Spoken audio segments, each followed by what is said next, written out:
So this brings us to the end. Congratulations, you made it to the end. Yeah, it's a lot of information, isn't it? And sometimes you feel like you're kind of drinking from a fire hose. I understand, but good for you for hanging in there. I have a few more thoughts that I want to share to kind of wrap up what I started last night, and then we'll pray for you all and get you on your way, because you probably want to enjoy a little sunshine today before the sun goes down. Okay, well, let it be together. That was the theme of this weekend, and that was the cry of our hearts, that when we cross that finish line into eternity, that we would do it with those that we loved. And I just want to briefly review some of the ground that we covered last night. We started this whole conversation by saying that there is a cosmic war that has been going on since Adam and Eve sinned in the garden, a war against the family. And we went all the way back to Genesis chapter 3, verse 15, where the Lord prophesies that the seed of the woman would someday defeat the Antichrist and drive evil off the planet for all of eternity. Okay, so we saw that all the way back at the very beginning. I want to encourage you guys to really study Genesis 1, 2, and 3, because it's so foundational to who God is, who we are, our role within creation.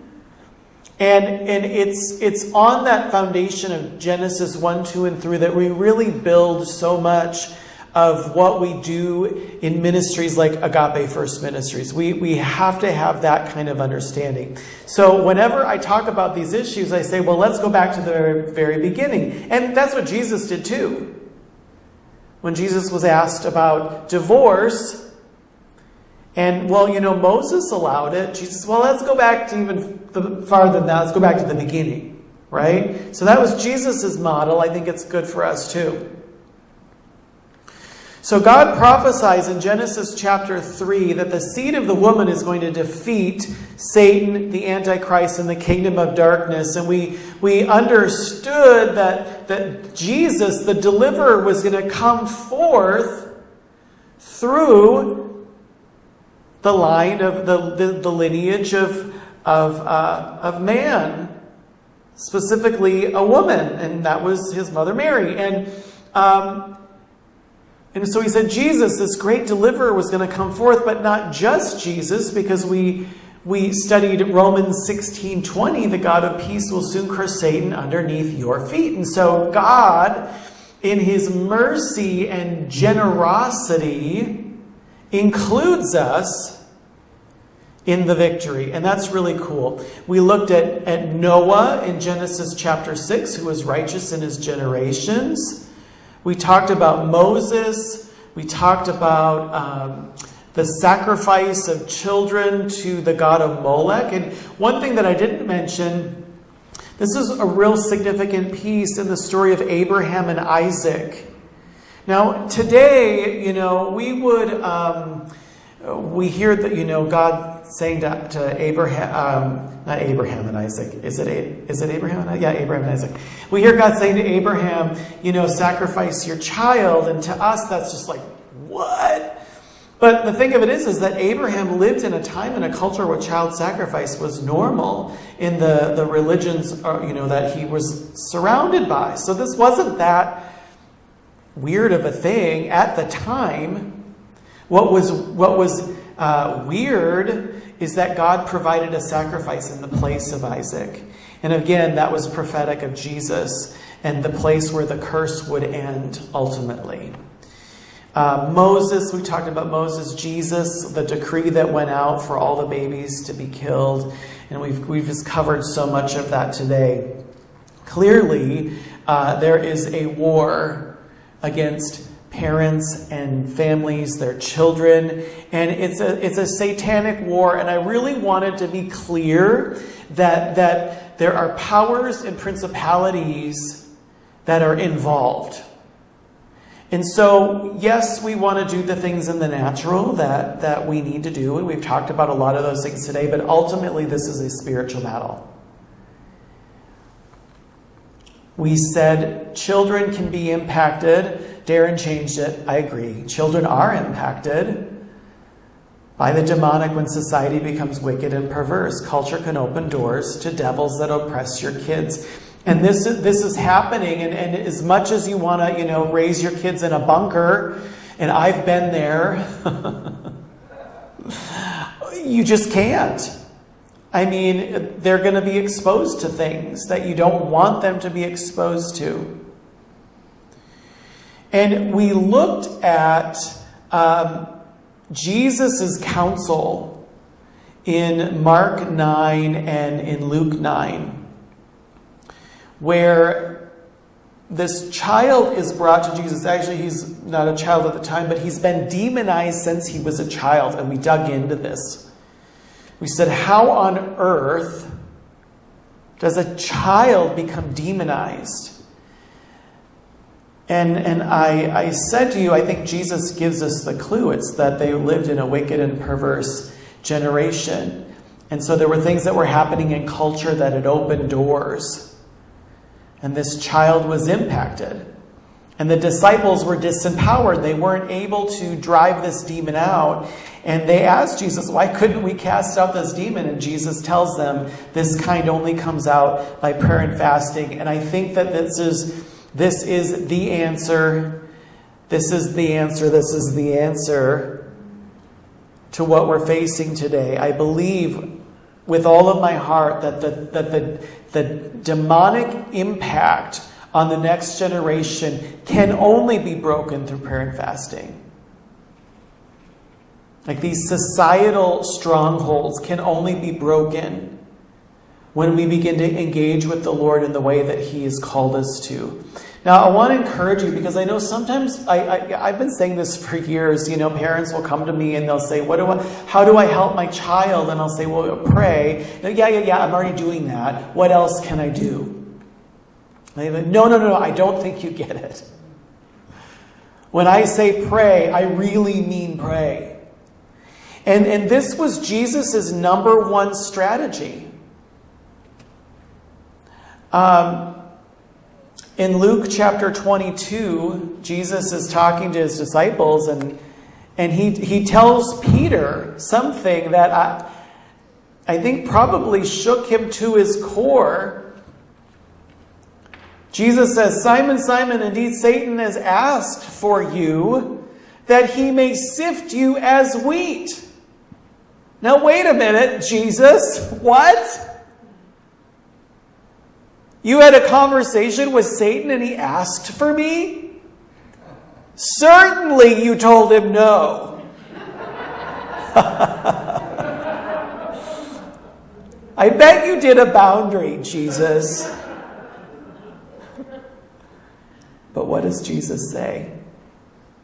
But I have prayed for you, that your faith should not fail. And Peter's faith did fail, didn't it? For a moment. And Jesus knew that. And this is what he says next. And when you have returned to me, there's the returning, strengthen your brethren. So we can't make light of Jesus' admonition to pray, because it's what he did with his own disciples. It was his model. So as I was preparing and the Lord was just kind of downloading this to me, I started to think, okay, all right, so then what are the prayers? Lord, I want to come with all of the books and maybe a bunch of handouts that have all of the prayers that are going to bring forth the result that the people coming desire.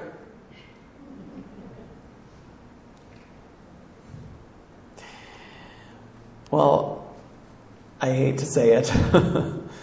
There's no magic prayer. It's a person, and his name is Jesus. Magic prayers, that's witchcraft, right? I mean, let's just be really honest. That's witchcraft. If we want to have some kind of magical prayer, we can wave a magic wand and we get what we want. That's not Christianity. Prayer is a conversation with a real person. And it's in that conversation, it's in that dialogue that Jesus is going to give you the keys that you need in terms of how to pray in such a way that your prodigal returns. But you got to be having the conversation. There are so many times when I'm in prayer and I say, God, I don't know how to pray, but I know you. You're the great intercessor. What's the key here? And even now, I've been in this journey of prayer for decades, and it's new every time.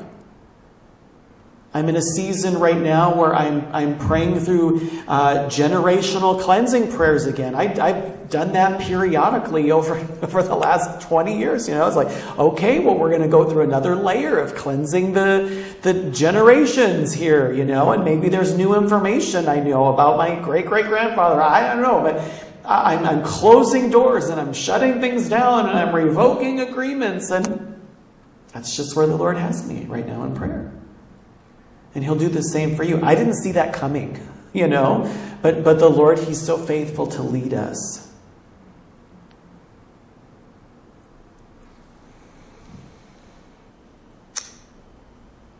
I want to talk real briefly about becoming a change agent.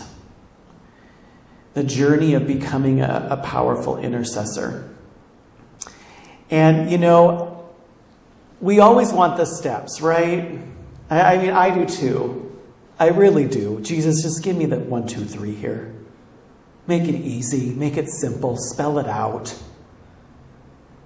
Dumb it down. And, there is some steps that Jesus gives us in his word. And we're going to go through them, but they're not the steps that you might think. We're going to talk just briefly about the Beatitudes.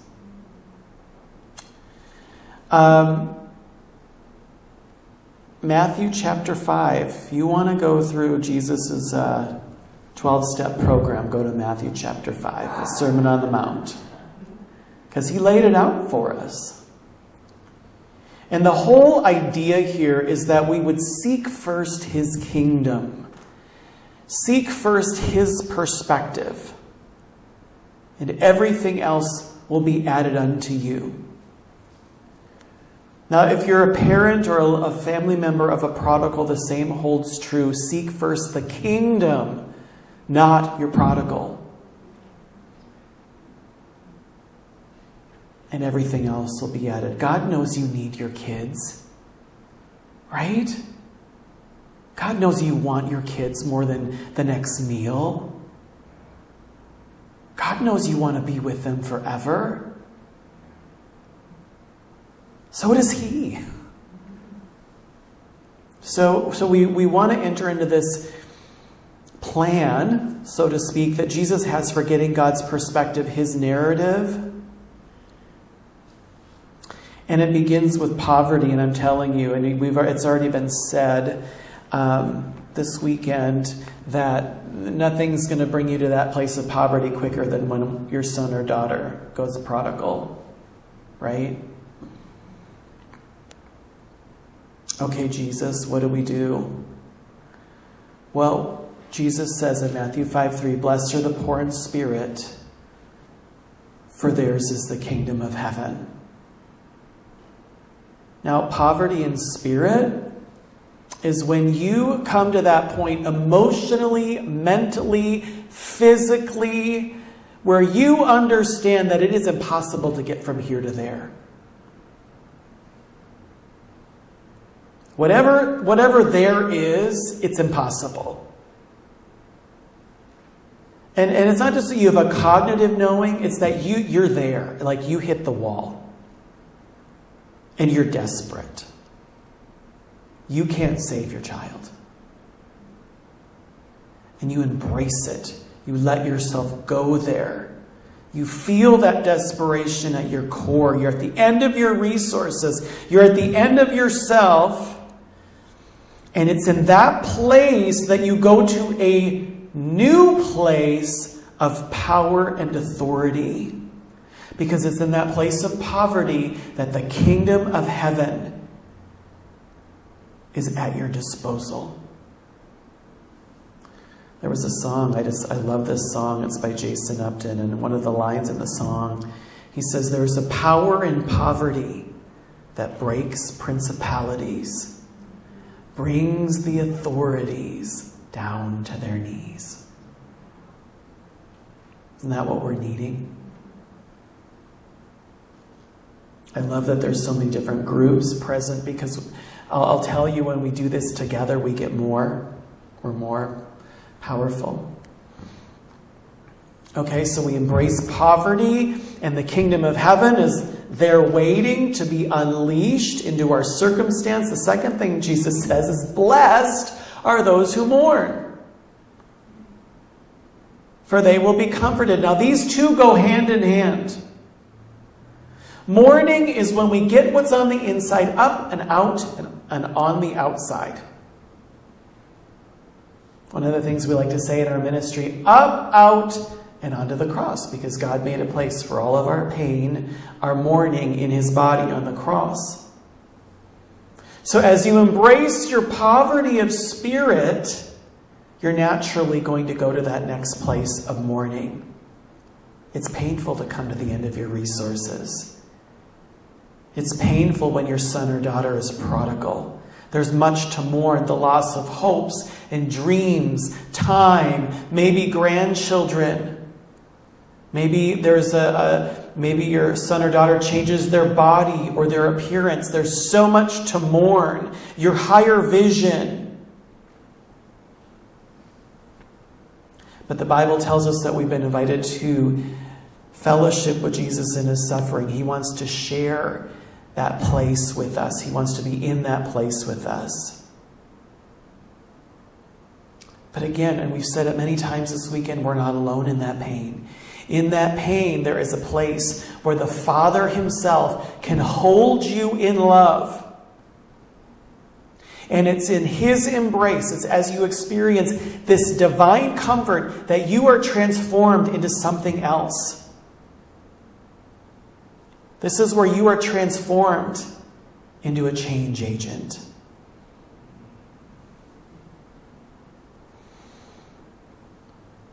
And that's what the next verse talks about, Matthew 5:5. Blessed are the meek. I believe these are progressive. Now, meekness isn't that you're a punching bag. Meekness is a quiet and humble trust in the Lord and his dealings with you. It's when you're able to say to God, "Come what may, I trust you." In the Song of Solomon, the bride says, "Come north winds, come south winds." In that verse, she's speaking of the north winds of bitter adversity. We get north winds here in Minnesota. I have to convince you. And the north winds are adverse. And then the south winds, the blessings. And she's saying, "Lord, whatever it takes that your fragrance in me would get out of me and spread abroad, whatever it takes, whether it's adversity or blessing, I trust you." That's meekness. And what is the blessing in this verse? The meek inherit the earth. They get back what the enemy stole.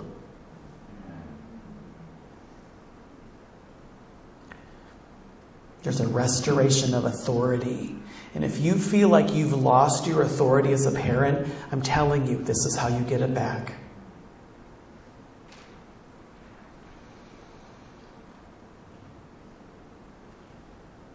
Now, as you're on this journey, This is the really cool thing.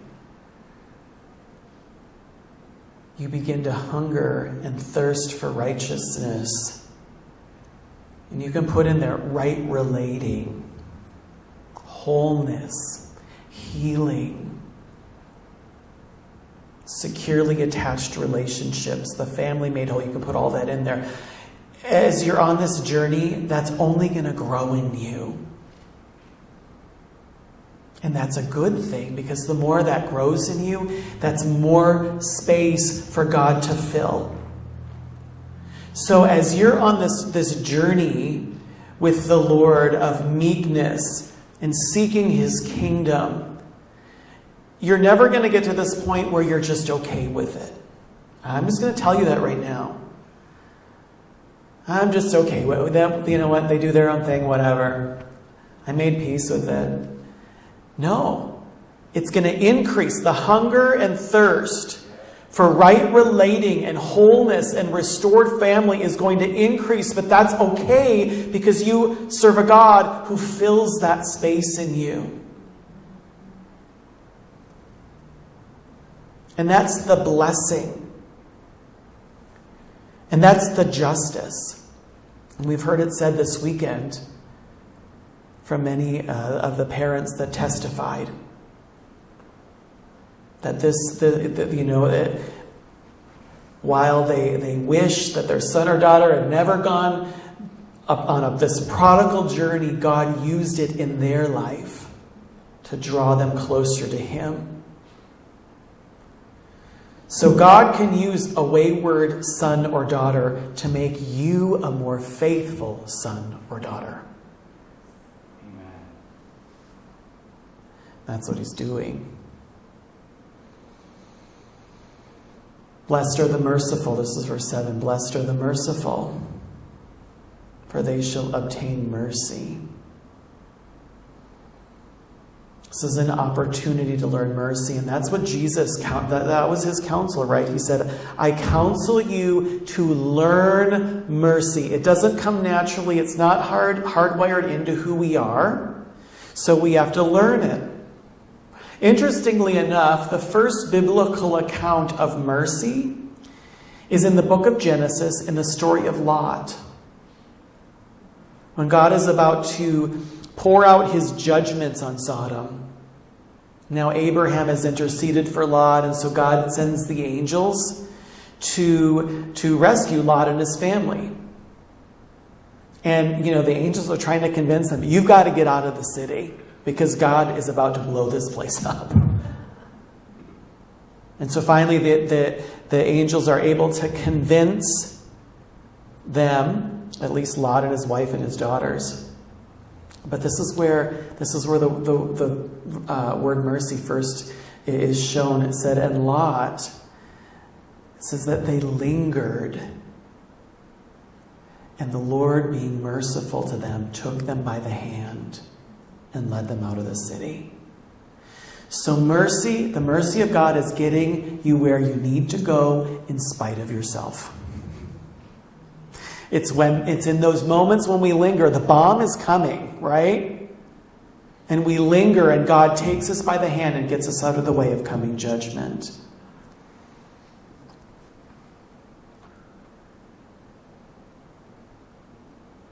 And so we're learning mercy in this, aren't we?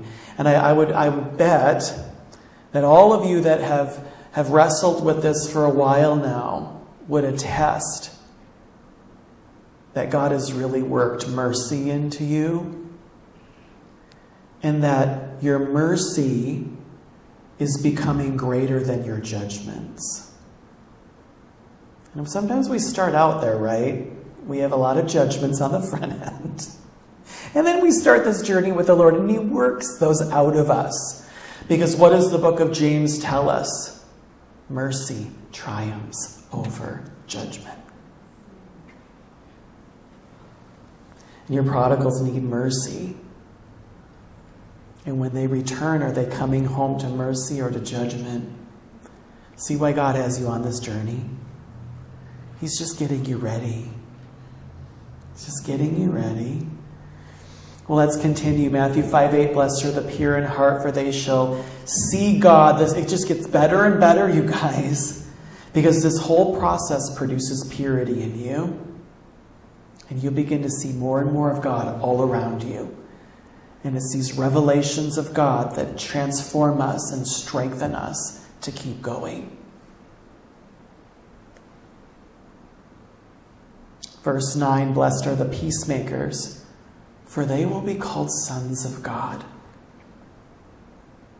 God begins to birth a ministry of reconciliation in you and through you, because you have been reconciled to God, you have been shown mercy, and oh, how you long for others to enter into this same peace with God.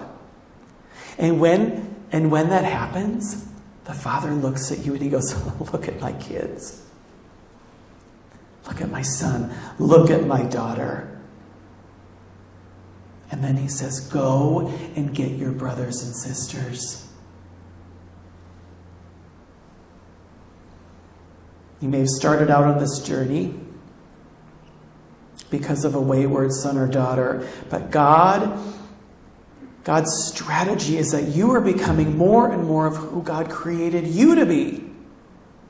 See, the struggle is working for you. I hate to say it, right? The struggle's working for you.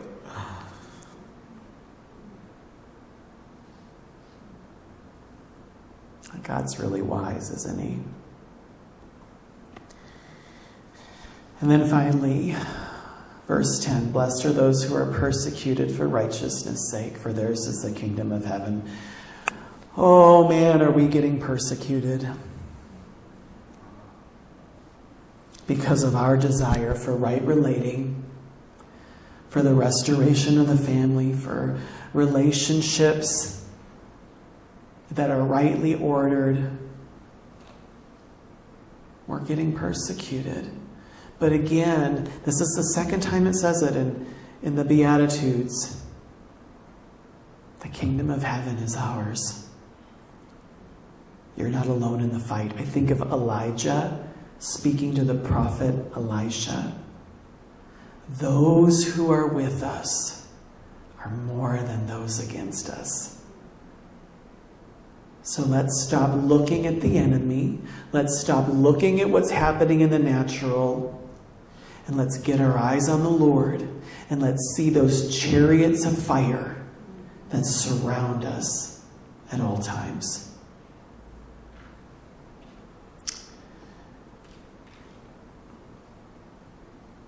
The other day we were praying in our prayer time. We have just to let you know, we have a weekly prayer meeting. Actually, it's most weeks, the 2nd through the 5th Friday of every month. The first Friday is we don't meet, but the 2nd to the 5th Friday of every month at 10 a.m. we meet at River of Hope Church in Minneapolis for 2 hours, 10 to noon. We call it the Freedom Watch. And we worship and we pray because we're committed to that as a ministry. We invite you to be a part of that. And we were praying this last Friday, and we were praying through Psalm 119. And I want to bring this conference to a close with this verse, because some of you maybe the conference was "Let It Be Together," right? And it was inspired by running the race. That was part of the inspiration. When I cross the finish line into eternity, because God, you have me on this race. But I know some of you, probably all of us, let's just be honest, at one point or another just said, I can't run this race. Are you kidding me? This is an Iron Man. Who signed me up for the Tough Mudder? I thought it was going to be a gentle jog, Lord. And all of a sudden, I'm scaling mountains I didn't know. If you would have told me, Lord. There's so many things in life that I've set out to do, and I look back and go, Lord, if you would have told me. But listen to what Psalm 119:32 says. I will run the course of your commandments, for you shall enlarge my heart. God promises to enlarge your capacity to do the hard things. He promises to enlarge your heart to navigate the difficulties that He's called you to run through. But isn't that why? Isn't that the whole point? Because we run through the hard thing, but then we get done and we go, but God, my heart is bigger. I have more capacity to love. And every hard thing we run through, our heart gets bigger and bigger and bigger. And our love grows each time. And it's when we understand that we go, okay, it's worth it.